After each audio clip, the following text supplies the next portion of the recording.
오늘 시편 128편을 쭉 읽어보면 여러 가지 단어가 나오는데 여러분들 눈에 마음에 가장 와닿는 단어가 어떤 것 같아요? 핵심 단어가 뭐 같아요? 여기 우리는 이런 생각을 할 거예요. 복, 형통, 번영, 평강.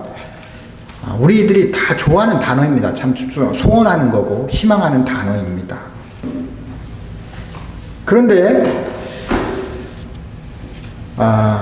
여호와를 경외하며 그의 길을 걸으면 형통의 복이 있고 또 번영의 복이 있고 평강의 복을 받는다.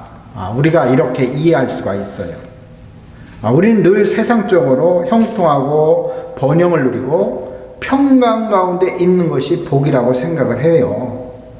그러나 오늘 시편 기자는 정말로 이 시편 기자가 복으로 생각하는 게 뭐냐 이거예요. 한번 1절을 한번 읽어볼까요? 1절 읽습니다. 다 같이 읽습니다. 시작. 여호와를 경외하며 그의 길을 걷는 자보다 복이 있도다.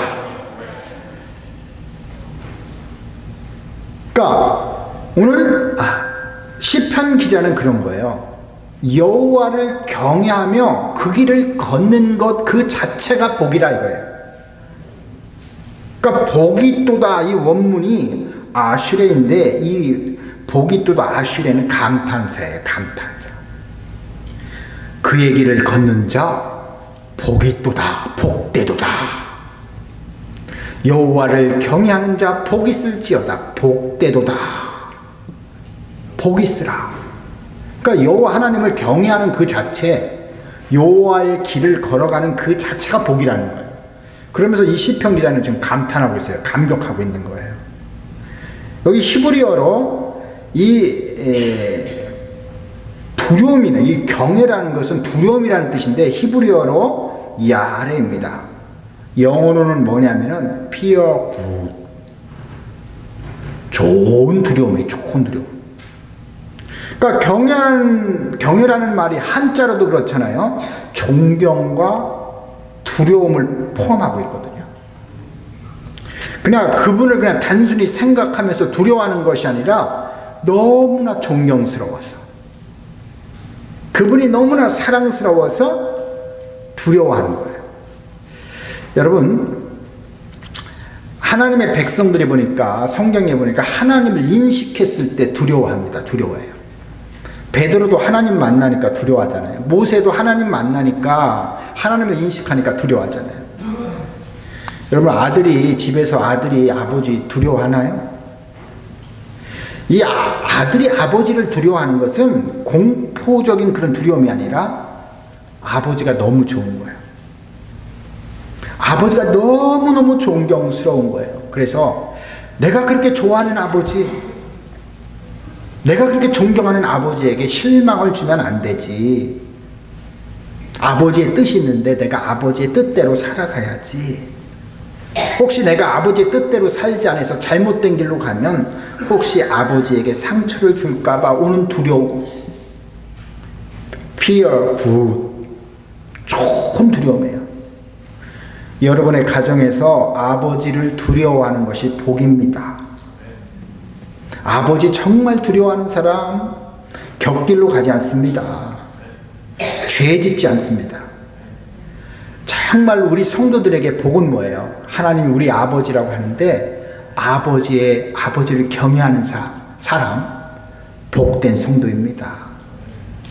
아버지의 길을 걸어가는 사람 복된 성도입니다. 아버지를 두려워하는 사람 죄 짓지 않습니다. 아버지를 두려워하는 사람 아버지가 원하는 뜻을 살아가게 되어 있어요. 정말로 하나님 아버지를 사랑하고 존경해서 여호와를 경외하며 그의 길을 걷는 자 복이 있습니다. 그러면 우리가 여호와를 경외하면 그 길을 걸어가면 2절에 복을 받아요. 어떤 복을 받느냐? 한번 2절 다 같이 읽습니다. 2절 시작. 내가 내 손이 수고한 대로 먹을 것이라 내가 복되고 형통하리로다. 여러분, 여러분이 수고한 대로 먹는 거 복인 줄 믿습니다. 우리가 아무 사고 없이 그냥 내가 수고한 대로 먹으면 큰 부자가 아니더라도요, 행복하게 그냥 살 수 있어요. 먹고 사는데 크게 문제가 없습니다. 이번에 우리 정말 허리케인급의 폭풍이 불지 않았습니까? 강풍이 불지 않았어요? 토네이도가 불 때, 저는 그 막 뉴스에 이렇게 나오더라고요. 그 화면이.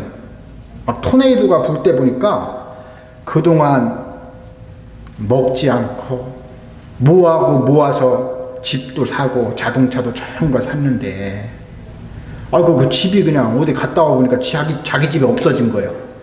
다 날아가 버린 거예요. 그냥 산산조각 나가지고 집이 없어졌어요. 자동차도 날아가가지고 뒤집어져 있고. 불철주야 일해서 모은 그 돈, 집. 어떤 사람은 걱정하는 사람도 있을 거예요. 이거 토네이도 불면 그 집에다 꽁꽁 돈 숨겨놨는데 그거 날아가면 어떡하지? 그러니까 얼마 전에 LA에서 불이 났대. 노인 아파트에서. 노인 아파트는 서민 아파트 아닙니까? 그런데 거기서 돈이 엄청나게 나왔대요. 현금이, 캐시가. 여러분, 자연이라는 거 우리가 어떻게 할 수가 없어요. 우리 힘으로 할 수가 없어요. 아무리 과학이 발달해서, 첨단 과학이 발달해서 달나라를 왔다 갔다 한다고, 우주에서 생활권이 우리 넓힌다, 얘기하는데, 여러분, 자연재해는 우리 사람이 어찌할 수가 없습니다. 막을 수가 없어요. 여러분, 우리가 늘 큰 것만 생각해서 그렇지, 일한 만큼 수고한 대로 먹는 거 얼마나 큰 복인지 몰라요. 한번 3절 읽습니다. 3절. 오늘 길게 설교는 안 할 겁니다. 왜냐면 오늘 찬양 경연대 있고 그래서. 우리 3절 읽습니다. 시작. 내 집에 내 식탁에 둘러앉은 자식들은 어린 감람나무 같으리로다. 아멘. 여기 보니까 내 집 안방에 있는 내 아내는 결실한 포도나무 같다. 내 식탁에 둘러앉은 자식들은 어린 갈람나무 같다. 우리가 여기 보면 포도나무와 갈람나무가 나와요. 여기서 보면 포도나무, 갈람나무 하니까 풍성한 것 정도로 이해를 해요. 그런데 오늘 성경에 보니까 내 아내는 정말로 결실한 포도나무 같다. 이 포도나무는요, 그 광야에서 그 뜨거운 햇빛, 건조한 기후에도 그 산악 지역에서도 열매를 잘 맺는 특징이 있어요, 포도나무가. 그러니까 아무리 어렵고 불리한 환경에서도 이 포도나무는 잘 자라서 열매를 맺게 하는 거예요. 여러분들, 사람이 갑자기 기운 없을 때 포도 먹잖아요. 포도주 먹잖아요. 포도주. 이스라엘 백성에게서 이 포도는 굉장히 소중한 거예요. 건강을 유지하는데.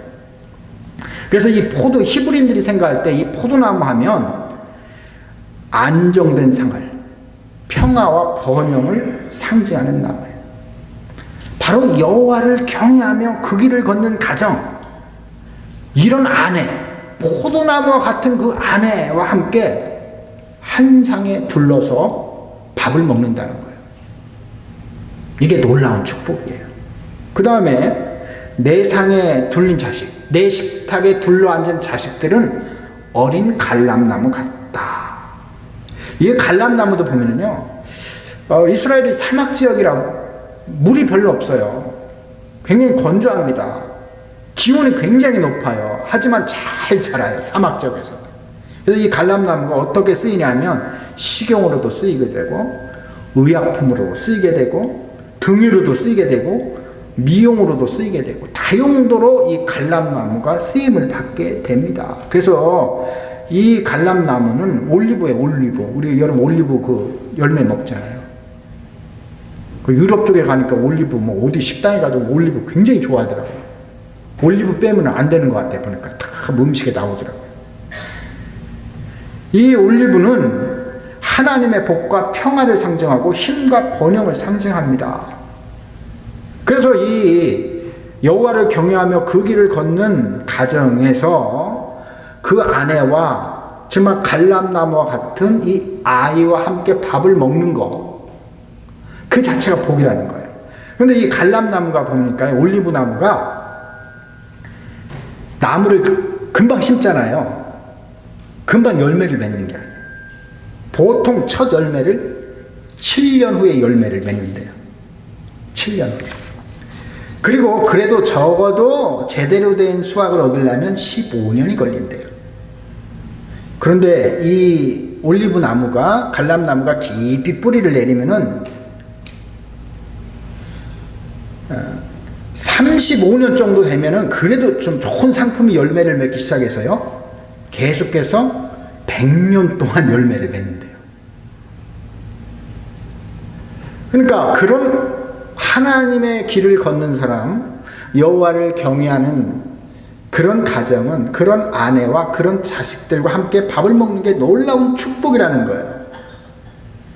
여러분, 가정이라는 게 사전적 의미를 보니까 의식주 활동을 공유하는 생활 공동체로서 인간이 태어나서 처음 맞닥뜨리는 사회 집단을 가정이라고 말해요.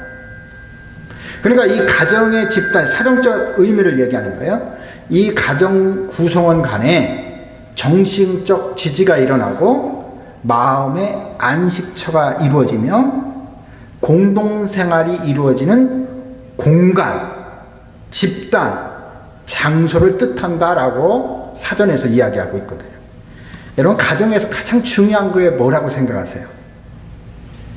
의식주 해결하는 것이 가장 중요한 것 같아요? 물론 중요한 겁니다.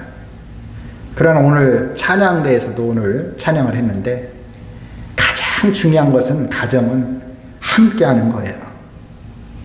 기쁠 때나 슬플 때나 함께하는 거예요. 성공했을 때나 실패했을 때나 함께하는 거예요. 건강할 때나 병들었을 때나 함께하는 게 가정입니다. 가정은 잘났건 못났건, 자식이 잘났건 못났건, 우리 아버지가 직업이 어떻건 간에 사랑하고 함께하는 게 가정입니다. 그리고 감사하는 거예요. 제가 어제 미국 교회에 좀 방문을 했었어요. 그런데 행사가 다 끝나고 만찬의 시간이 되었거든요. 근데 만찬의 시간이 되니까 여성교회 회원들이 보니까 그 교회들 보니까 쫙 나와서 음식 앞에 이제 음식을 나눠주려고, 서빙을 하려고 쫙 줄을 서 있더라고요. 근데 한결같이 표정이 굉장히 밝아요. 미소가 아주. 그러니까 제가 그냥 음식이 맛있고 없고를 떠나서 그 사람들의 딱 모습을 보니까 그냥 마음이 너무 좋은 거예요. 행복한 거예요. 그래서 제가 앞에 좀 갔죠. 이렇게 밥 달라고 접시를 내밀었어요. 그랬더니 얼굴에 미소를 띠면서 환영한다는 거, 웰컴, 또 하와이유, 그 다음에 또 갓 블레스유.